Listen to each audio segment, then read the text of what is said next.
अस्सलाम वालेकुम। मैं हूं आपका मेज़बान मलिक इमरान और आप देख रहे हैं mister Malik Imran official YouTube channel. कुछ दिनों से मैं वीडियो नहीं बना पाया, उसकी पीछे बहुत सी वजूहत थी। एक तो वजूहत में से एक ये भी थी कि मेरे कुछ फैमिली मेम्बर थे, उनको कोविड हो गया था, तो अल्लाह ताला ने उनको सेहत दी। 14-15 डेज़ उनके साथ था मुकम्मल, मैं उनकी हेल्प कर रहा था। इयादत समझ लें आप, ये भी अल्लाह ताला ने एक इंसान के ऊपर एक बड़ी मेहरबानी की। अगर कोई इंसान बीमार होता तो उसके लिए कोई इयादत चला जाता तो अल्लाह ताला उसके गुनाहों को माफ़ कर देता। तो अल्लाह ताला मेरे गुनाहों को अल्लाह ताला मेरे गुनाहों की पकड़ ना फरमाए, बड़ी मेहरबानी। बहुत शुक्रिया अल्लाह ताला का। अल्लाह ताला ने इतनी ज़िंदगी दी है मुझे, अल्लाह ताला ने इतना मुझे मौका दिया कि मैं किसी बीमार की इयादत कर सकूँ। और इंशाअल्लाह अल्लाह ताला के फज़ल और करम से अब वो बिल्कुल ठीक ठाक है। मेरे कज़न थे, कोविड के थे, पेशेंट बने थे, तो सडनली बहुत शदीद अटैक आया था। तो अल्लाह ताला ने उनकी ऊपर से वो मुसीबत भी हटा दी। तो मेरे नबी सल्लल्लाहु अलैहि वसल्लम की सुन्नत है इयादत करना। तो बहरहाल अल्लाह ताला इन तमाम आफ़तों से तमाम मुसलमान बहन भाइयों को महफूज रखे। जितने भी हैं बेचारे जो कोविड में इस वक्त पेशेंट, बहुत शदीद क्रिटिकल सिचुएशन हो जाती है। तो पर्सनली मेरा तो ये एक्सपीरियंस भी रहा करीबन 1 साल से, क्योंकि फैमिली के साथ भी यही इश्यूज़ थे तो साथ था, अब कज़न के साथ हुआ तो साथ था। अल्लाह ताला उनको लंबी उम्र अता करे, उनके बच्चे छोटे छोटे हैं, अल्लाह ताला उनको भी सेहत और ज़िंदगी दे। इस वजह से ज़्यादा 2 वीक्स के दौरान मैं मौजूद नहीं था इसके अंदर वीडियोस अपलोड करने में। इन 2 वीक्स में बहुत कुछ हुआ जनाब। एक तो ये है कि पेट्रोल की कीमतें भी आसमानों को हाथ लगाने लग गई, फिर स्कैंडल थे ज़ुबैर साहब के, फिर वीडियोस पे भी नहीं मैं कोई बात कर सका, कमेंट्स वगैरह। आज फिर इतना बड़ा सानिया हो गया, हमारा एक बहुत बड़े कॉमेडियन उमर शरीफ साहब जो हैं वो यूँ समझें कि उमर शरीफ साहब अल्लाह ताला को प्यारे हो गए। अल्लाह ताला उनकी मग़फ़िरत फरमाए। बहुत बड़ा कैरियर है उनका जनाब। एक अजीम इंसान थे, बेहतरीन एंकर थे, बेहतरीन कॉमेडियन थे। अपनी ज़िंदगी में बहुत रूजो सवाल भी देखे उन्होंने। और इस वक्त वो अमेरिका जा रहे थे तकरीबन, कोई फिर पहुँचे ही हैं तो जैसे फिर उनका डायलिसिस का इशू आया तो जर्मनी में स्टे किया गया। तो डायलिसिस करने के दौरान ही शायद उनकी डेथ वाक़ हो गई थी। तो अल्लाह ताला उनकी मग़फ़िरत फरमाए। वार्स के जो उमर शरीफ साहब थे, उन्होंने अपना कैरियर 14 साल की उम्र में शुरू किया था। 14 साल के बाद वो फ़िल्मी दुनिया में कदम रख गए। बहुत मशहूर ड्रामे थे उनके, थिएटर ड्रामा बड़ा फ़ेमस रहा। फिर उनकी बकरे की किस्तों के नाम से एक ड्रामा था, वो बड़ा फ़ेमस था। इसके अलावा उन्होंने अपनी ज़िंदगी में 3 शादियाँ की थी। जो उनकी पहली बीवी थी उनका मतलब दीबा उमर, सेकंड उनकी शकीला, जो थर्ड वन थी वो ज़हरीन थी। लेकिन उनकी जो औलाद थी वो पहली बीवी में से थी, जो 2 बेटे और 1 बेटी पर मुश्तमिल थी। 2018 को फिर उन्होंने दोबारा से इसी फील्ड में कदम रखा, कॉमेडी। और फिर आपको पता, इतने बड़े एंकर थे, टीवी शोज़ वगैरह सब चला रहे थे। तो अपने काम की नोयत ही उनकी ऐसी थी जिसकी वजह से उनका ये सारा मसला बना और वो इस हालत को पहुँचे।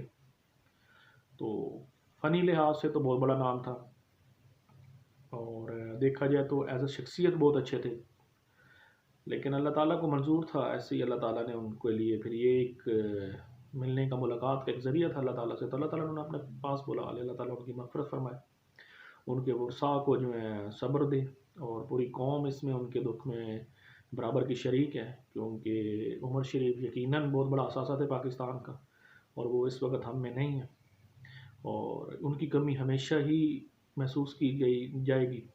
जैसे कि मोइन अख्तर साहब थे, वो इस दुनिया से चले गए थे तो आज तक उनका भी खला है, वो फिल अप नहीं हुआ। ऊपर से अब उमर शरीफ साहब के साथ इतना बड़ा जो ये हुआ है, पाकिस्तान का एक असासा था जो अल्लाह ताला ने ले लिया। अल्लाह ताला हमारे लिए को बेहतर और बनाए। इस तरह के लोग बड़े अहम होते हैं, जो दुनिया से चले जाएँ तो फिर बाद में उनको बड़ा हमें अफसोस होता है कि यार क्या कदर, उनकी कदर बहुत होती है दुनिया में आज भी, all over the world. India से कपिल शर्मा भी उनके जो थे कॉमेडियन, उन्होंने भी अफसोस किया कि बहुत बड़ा नाम था। यकीनन उमर साहब ने अपनी ज़िंदगी में बहुत बड़े ड्रामे, फ़िल्में भी लिखी। लीजेंड 20 जो थी उनकी फ़िल्म, कॉमेडी बहुत फेमस रही। उसने बहुत नाम कमाया। फिर उनके आया और उसके बाद थिएटर में इतना नाम उनका हुआ, उसके बाद ये ड्रामा तो कंटिन्यूसली पीटीवी की ज़ीनत बना रहा। फिर इसके अलावा जो बकरों की किस्त है, वो तो ऑल ओवर द वर्ल्ड सब ही जानते हैं कि उन्होंने किस तरह के कॉमेडी से भरे हुए मज़ाक़िया और इस तरीके के जो ड्रामे थे वो तरतीब दी। इसके अलावा जी एक और बहुत बड़े स्कैंडलों में भी पिछले 2 वीक्स गुजरे हैं, जिसमें ज़ुबैर साहब का स्कैंडल। तो फिर देखिए जी, बात ये है कि अगर देखा जाए कि ज़ुबैर साहब के लोग कह रहे हैं कि जी निजी मामला है ज़िंदगी का, आपको उठाना नहीं चाहिए। असल में बात ये है कि हम लोगों ने बेहयाई की हद कर दी है। सियासतदानों के ऊपर कोई बात आ जाए तो हम उसे निजी मामला कहने लग पड़ते हैं। अगर यही किसी मौलवी ने किया हो या किसी मुफ्ती ने किया हो तो उनकी हम वीडियोस दिखाते हैं, वायरल करते हैं मीडिया के ऊपर, हम इस्लाम को बदनाम करने की कोशिश करते हैं। एक शख्स की जो ज़ाती ज़िंदगी होती है, उस निजी ज़िंदगी में वो अगर गलत फेल कर रहा है तो उस फेल से हम तमाम जो मजहबी अकायद उनको बदनाम करते हैं। जैसे मुफ्ती का एक स्कैंडल आया था बच्चे के साथ, उनको जेल भी हुई और जो कुछ उनके साथ आज भी हो रहा है, लेकिन इस जुबैर के साथ हमने ऐसा क्यों नहीं किया? ये क्यों कहते हैं पॉलिटिकल लीडर के लिए ये निजी मामला है? क्यों निजी मामला है? क्या कुरान में जना की सज़ा नहीं है? कुरान ने क्या सियासतदानों को निजी ज़िंदगी में जना से पाक रखा है कि जी ठीक है, नहीं जना ना करें? ये क्या बात भी है कि जी उनका निजी मामला है तो हम चुप? जी हम ऐसे चुप नहीं होंगे। ये बेहयाई जो फैला रही मीडिया, इसको ख़त्म किया जाए। ये बात ना करें कि निजी मामला है, ये जना है और इसको उसकी जना की सज़ा देनी चाहिए, उसका मुकम्मल केसेस होने चाहिए। गवर्नमेंट को फ़ौरन पुलिस को जो है इस पर एक्शन लेना चाहिए, इनके खिलाफ FIR करनी चाहिए थी ज़ुबैर साहब के ख़िलाफ़, जिस तरह मुफ्ती साहब के ख़िलाफ़ हुई थी। इसके अलावा इनके साथ बाकायदा उसी तरीके से ट्रीट करना चाहिए था जिस तरह पाकिस्तान के क्रिमिनल शख्स के साथ ट्रीट किया जाता है। इसने बहुत बड़ी बेहयाई की है और ये पूरी मीडिया में दिखाया जा रहा है, एक पाकिस्तान का नाम बदनाम किया गया। हम क्यों उसको सपोर्ट करें? आज ये वो हकूक राइट UNO की जो टीमें हैं जो ह्यूमन राइट्स की, वो इसके हक में निकली हुई, क्यों निकले हुए भाई? क्या बेहयाई को हमने तरजीह दी हुई है इस मुल्क में? कमाल होगी। हम लोग इस बात से बड़े परेशान हैं, नाला भी हैं कि अगर एक मजहबी अकीदे से रिलेटेड कोई चीज़ हो जाए तो हम उठाकर मीडिया पर सर यहाँ वो वीडियो वायरल कर देते हैं बिल्कुल। और एक चीज़ जो निजी सियासतदान ने किया, जो गवर्नर रहा है एक्स कराची का, तो उसके मतलब हम ज़ुबानें बंद कर लें। हम इतने बेहया तो नहीं हैं, ना ही ऐसे कोई बगैरती का हमने पाठ पढ़ा हुआ, ना है हमारे वालदैन ने हमें सिखाया। जो चीज़ सही है सही, क्रिमिनल में उसको केस को लेके जजिस क्यों सो रहे हैं? क्यों नहीं इसके खिलाफ स्लो मोटो एक्शन लेते कि भाई ये इस तरह की बदनामी हमारे मुल्क की है। एक बंदे का ज़ाती मामला था या निजी मामला था, उसने जना के ज़ुमरे में, तो शादीशुदा तो चीज़ तो नहीं थी, वो सामने आई। तो कोई चीज़ ऐसी होती है, रियासत को फैसले करने पड़ते हैं। अगर रियासत कमज़ोर इसी तरह रहेगी तो रियासत फिर किसी को हुकूक नहीं दे सकती। फिर रियासत इसी तरह ही जना सरेआम होगा और रियासत चुप कर खामोशी से बैठ के तमाशा देखेगी। हमें इन चीज़ों पर फोकस करना चाहिए। हमें ये बेहयाई नहीं करनी चाहिए कि जी उसका निजी और ज़ाती मामला, नाजी ज़ाती मामला नहीं होता ये अगर वायरल हो गया, अगर उसका सनाया, तो क्रिमिनल कोर्ट्स उसको इसको डिसीजन मिले कि उसने ये ऐसा जुर्म क्यों किया और आया ड्यूटी के दौरान किया। ड्यूटी से मुराद है कि गवर्नर रहा था, अपने दौर के गवर्नर में पता नहीं उसने क्या काम इनसे ली हो या इस हद तक वो गया हो कि वो ये सारा कुछ वो। ऐसा तो नहीं हो सकता ना कि एक बंदा कह दे कि जी मैंने ये किया तो मुझे माफ़ कर दें, तो मुझे ब्लैकमेल कैसे किया जाता है? अपनी ज़हनी और नफ्सी ख्वाहिशात में को ख़त्म करने के लिए इंसान इस हद तक गिर जाता है, इस हद तक कि उसको अपनी कौम और मुल्क की फ़िक्र नहीं रहती। और ये ऐसे इंसान फिर हमारे लीडर होते हैं। लानत है यार, पता नहीं कैसे मीडिया के लोग हैं जो उनकी सपोर्ट कर रहे हैं, निकल आते हैं ट्विटर के ऊपर बैठ के कहते हैं जी निजी मामला है जी। बेहयाई की भी हद होती है। और फिर उनके साथ एक खातून को भी शरीक किया जा रहा है जो न्यूज़ एंकर हैं, फरीदा फारूक। उनकी भी साइलेंट है, उन्होंने भी अभी कोई इस तरह का जवाब नहीं दिया है इसमें। कमाल की बात है। मैं तो हैरान हूँ कि पाकिस्तान में ये अगर इस तरह के मीडिया चलना और इस तरह का हमने एक ही फोकस लेके चलना, बेहयाई को रूज देना, तो फिर आप मीडिया वाले भी हाथ जोड़ते हैं भाई मीडिया वालों से। हमें ये बेहयाई वाले नहीं चाहिए, काम चाहिए इस मुल्क में। आप इसके खिलाफ एक्शन लेते जिस तरह आपने उस मजहबी शख्स के ना खिलाफ लिया, मुफ्ती के खिलाफ, आप इसके खिलाफ भी ऐसे एक्शन लेते। भाई तू एक कितने बड़े ओहदे पे रहे, तेरे से ये अगर ये हुआ तो क्यों हुआ है? और तू अपने निजी मामलात में अगर कहता है ये चीज़ें, तूने इसके अलावा फ़ायदे क्या दिए होंगे? फिर हमने तो बेहयाई की हदें पार कर दी हैं सारी। सियासतदान करें, ब्यूरोक्रेट करें, कुछ नहीं है, कोई मौजबी का मौलवी या कुछ कर ले तो हम सारा मजहब बदनाम करने पे चल पड़ते हैं। ह्यूमन राइट्स उस वक्त उठ जाती हैं, अब बेहयाओं की तरह सो रही हैं, इसकी सपोर्ट कर रही हैं। अब वो किधर गई औरतें जो कहती थी नहीं औरतों के हकूक होते हैं? वो किधर गई हैं NGOs? वो चाहती हैं कि सिर्फ इस मुल्क में बेहयाई फैले और कुछ भी ना हो। हम ऐसा नहीं करने देंगे। ये हमारा मुल्क है, हमारी रियासत है, हम पाकिस्तानी शहरी हैं, हमें प्राउड है बीइंग पाकिस्तानी। इसके अलावा जी खान साहब ने जनाब 4 रुपये पेट्रोल की कीमत बढ़ाई फिर, और 8 रुपये। खान साहब आपको तो सलूट है ना, आपको क्या लेना देना है पाकिस्तान से? आप हर बात में यही कहते हैं कि जनाब वो है ना अफगानिस्तान के मसले के ऊपर मैं कौन दुनिया को इकट्ठा कर रहा हूँ। भाड़ में जाए खान साहब, हम तो रुल गए हैं ना। ठीक है, कॉमोडिटीज़ मार्केट्स में, कॉमोडिटीज़ की मार्केट है वो अप होती है, ऑयल भी बढ़ गया मार्केट में, शॉर्टेज भी हो गई है, सारा कुछ हो गया। तो जिन दोस्तों से आपने इधर से ही हर चीज़ निकालनी है,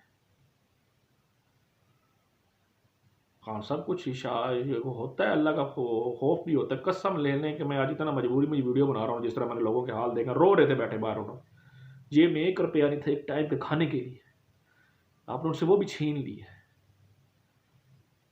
छीन लिया खान साहब आपने, सब कुछ हमसे छीन लिया। महंगाई कर दी है, बेरोजगारी कर दी है, घर बिक रहे हैं, इज्जतें बिक रही हैं, आपको क्या लेना देना सर खान साहब, आप थोड़ी हैं कोई जिम्मेदार इन चीज़ों को। पिछली घूमते थी, पिछली ये घूमते हैं सब जिम्मेदार खान साहब, आपकी तो जिम्मेदारी नहीं बनती। आप क्यों इतना परेशान हो रहे हैं? आपको परेशान होने की जरूरत नहीं, हम बेशरम और परेशान हैं, हमें होना चाहिए चीज़ें, आपको नहीं होनी चाहिए। आपको तो सर सलूट करना चाहिए, प्राउड है आप हमारे प्रिय में, दुनिया में हमारा नाम रोशन करते हैं, बड़ी बड़ी तकरीरें करते हैं अच्छी, थैंक यू सर, यही है बस आपके लिए। हम आपके लिए और क्या कर सकते हैं, आप हमारे लिए और क्या कर सकते हैं, इनके अलावा कुछ नहीं कर सकते, आपके कुछ है ही कुछ नहीं, आपने करना क्या? आप इतना बजट दे रहे हैं ब्यूरोक्रेसी को, जिसमें एक ही डिपार्टमेंट जो खा रहा है। हम तो आप कह रहे हैं इंटरनेट टैक्सेस, भाई आपने मेरे पे खाना हमारे मुंह से नवाला छीन लिया है। डॉलर 175 पे आज हिट कर जाएगा, 173 तो जा रहा है, वो सुनने में आ रहा है कि ये 180 क्रॉस करेगा, 200 क्रॉस करेगा। अब जिनके पास हैं वो तो करेंगे ना सेव, हमारे पास तो कुछ भी नहीं है, कुछ भी नहीं है, सिर्फ पाकिस्तान के नाम के अलावा, और आपने हमसे वो भी छीन लेना किसी दिन। खुदा के लिए इस मुल्क पर रहम करें, खुदा का वास्ते, अपने जो आपकी काबीना में बैठे हैं उनको समझाएं कि इस मुल्क पे अब रहम कर दो, मुझे कोई अच्छी तजवीज़ दे दो कि मैं इस गरीब आवाम के लिए कुछ कर लूँ। 2 साल सिर्फ रह गए हैं आपके, हम नहीं इतना वेट कर सकते। कौन से फैसले नायब कर रही है अदालतें, वहां से बरतानिया की उन्हें आज़ाद करी नवाज शरीफ, कितना बड़ा बयान आ गया उनका, आपने मैं ट्रक की बत्ती के पीछे लगाया हुआ चलते हैं। खान साहब खुदा का वास्ते इस मुल्क पे रहम कर दें, हम बहुत परेशान हैं, आप हमारी परेशानी में इजाफा ना करें। अगर हमें कुछ दे नहीं ना सकते, हमसे कुछ लें मत। आपके वो टीवी पे आके फवाद साहब हैं, वो इतनी बड़ी बड़ी बातें कर जाते हैं, एंकर आपके 2-3 आते हैं, वो हमें कम्युनिटीज़ और वो रेट्स बता देते हैं, गोल्ड का ये जा रहा है जी, ठीक है भाई, मान लेते हैं। तो इतने जो कर्जे चढ़ रहे हैं वो क्यों चढ़ रहे हैं फिर हमसे, जब आप इतनी टैक्स की सूरत में हमसे ले रहे हैं? क्या रिटर्न कर रहे हैं आवाम को आप? कौन सी फैसिलिटीज़ आपने दे दी? अभी तक तो आपने पंजाब में कार्ड नहीं दिए, आप पता नहीं कहाँ कहाँ से फतह कर रहे हैं। सरगोदा में तो किसी को कार्ड नहीं मिले, जो आपने एग्रीकल्चर में किसान कार्ड इंट्रोड्यूस करवाए थे। सब बातें हैं खान साहब आपकी, ये बातें तो हम पिछलों से भी सुनते हैं। आपको हमारे हाल पे अब रहम करें, ये देखें हाथ जुड़े हुए देख लें हमारे, बस हमारे हाल पे रहम कर दें। अगर कुछ नहीं ना कर सकते तो बस चुप कर दें, यही करें आप हमारे लिए।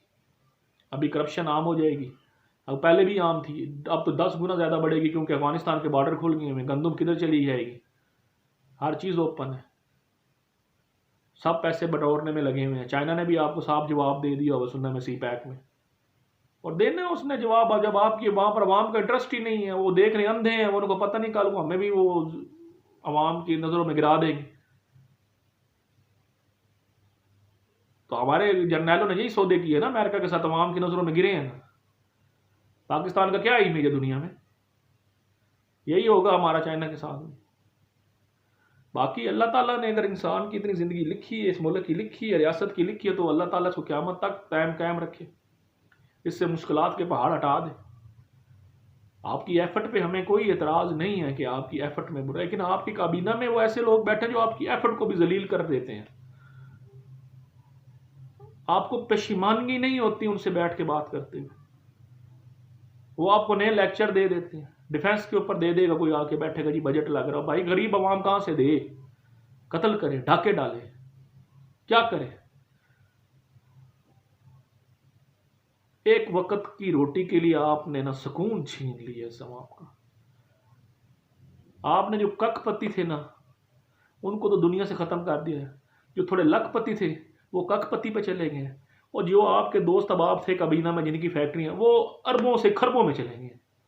ये आपने आके काम किया खान साहब, कमाल का काम किया आपने, बहुत टैलेंटेड है, वेल एजुकेटेड है, ऑक्सफोर्ड से पढ़े हुए हैं बादशाह, you have a better knowledge about politics, you have a knowledge about the systems, you easily explain everything, but in the floor, in the ground, nothing you have it. You have nothing work in the ground. You do not face the reality of the poor people. What they want you, what they want, they ask you. Never.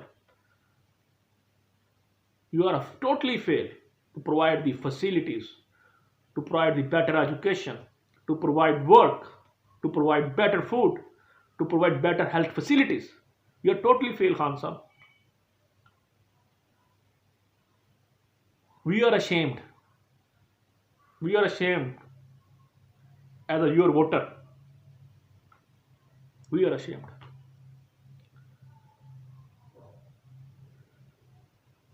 आज के लिए sir इतना ही होगा। Thank you very much. बस आज बहुत ज़्यादा हो गया, तो मेरे चैनल को प्लीज़ आप ना सब लोग सब्सक्राइब्स करें और मेरे चैनल को प्लीज़ सपोर्ट करें। मैं कोशिश होगी मैं डेली वीडियोस बनाऊं, लेकिन अनफॉर्चुनेटली ऐसा एक सानियर है 2 वीक्स बिफोर, जिसकी वजह से मैं नहीं बना सका। और मेरा चैनल है जनाब mister Malik Imran official YouTube. तो अल्लाह ताला आपका हामी और नासिर हो। अल्लाह ताला आपको हर मुश्किल मुसीबत से महफूज रखे। अल्लाह ताला आपके लिए कामयाबियाँ और कामरानियों के रास्ते खोल दे। उस वक्त तक मुझे इजाज़त दीजिए। अल्लाह हाफिज़।